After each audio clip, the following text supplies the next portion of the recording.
শর্তে ভারতের বিপক্ষে খেলবে পাকিস্তান। যদি বাংলাদেশকে আইসিসির বিশ্বকাপে ফেরায় তবে শুধু ভারতের বিপক্ষে খেলবে পাকিস্তান দল, না হয় আর্থিকভাবে ভেঙে পড়বে আইসিসি, এমনটাই জানিয়েছেন রশিদ লতিফ। এছাড়াও আইসিসি কিভাবে চালাতে হয় সেই শিক্ষায় এখন হবে জয়সার, এমনটাই মন্তব্য তার। আরো শুনুন প্রতিবেদনে। বাংলাদেশকে বিশ্বকাপে ফিরিয়ে আনলেই পাকিস্তান ভারতের বিপক্ষে ম্যাচ খেলতে রাজি হয়ে যাবে, এমন মন্তব্য করেছেন পাকিস্তানের সাবেক ক্রিকেটার রশিদ লতিফ। বাংলাদেশের পাশে দাঁড়িয়ে পিসিবি যে পদক্ষেপ নিয়েছে তাতে ক্রিকেটের বাজারে ধস নামবে বলে মনে করছেন এই সাবেক উইকেট রক্ষক ব্যাটার। মুস্তাফিজুর রহমানকে আইপিএল থেকে বাদ দেওয়ার পর নিরাপত্তাজনিত কারণে বাংলাদেশ দল ভারতে গিয়ে বিশ্বকাপ খেলতে অস্বীকৃতি জানায়। ভেন্যু পরিবর্তনের দাবি উঠলে তাতে সমর্থন জানায় পিসিবি। আইসিসি অবশ্য বাংলাদেশের দাবি নাকচ করে দেয়, বিশ্বকাপ থেকে ছিটকে যায় বাংলাদেশ।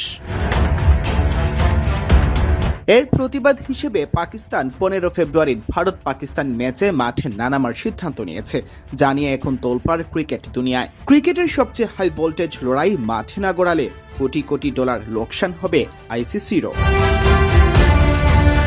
এ প্রসঙ্গে জিও নিউজকে রশিদ লতিফ বলেন, পাকিস্তান সরকার নিজেই প্রেস রিলিজ বা টুইট করেছে যাতে আইনি জটিলতা থেকে বাঁচা যায়, কারণ যখন সরকার কোনো বিষয়ে সরাসরি জড়িত হয়ে পড়ে তখন আইসিসির আর করার কিছু থাকে না।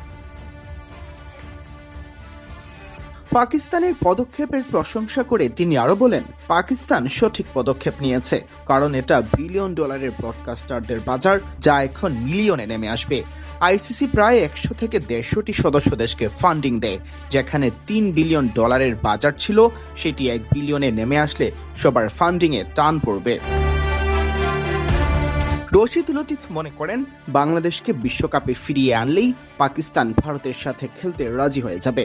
তার ভাষায়, এখন পাকিস্তানকে মর্যাদা দিলে এবং বাংলাদেশকে ফিরিয়ে দেওয়া হলেই কেবল পাকিস্তান ভারতের সঙ্গে খেলবে, না খেললে আইসিসির ওপর অবশ্যই এর বড় প্রভাব পড়বে। বর্তমানে আইসিসি মূলত বিসিসিআই এর লোকরাই চালাচ্ছে। জয়শা এখন বুঝতে পারবেন আন্তর্জাতিক ক্রিকেট কাউন্সিল কিভাবে পরিচালনা করতে হয়। এ সময় ক্রিকেট বিশ্বের অন্যান্য দেশকেও বাংলাদেশের পাশে দাঁড়ানোর আহ্বান জানান তিনি। বলেছেন, অস্ট্রেলিয়া, দক্ষিণ আফ্রিকা এবং ইংল্যান্ডকে এখন আলোচনার টেবিলে আসতে হবে এবং স্বীকার করতে হবে যে বাংলাদেশের সাথে অবিচার হয়েছে।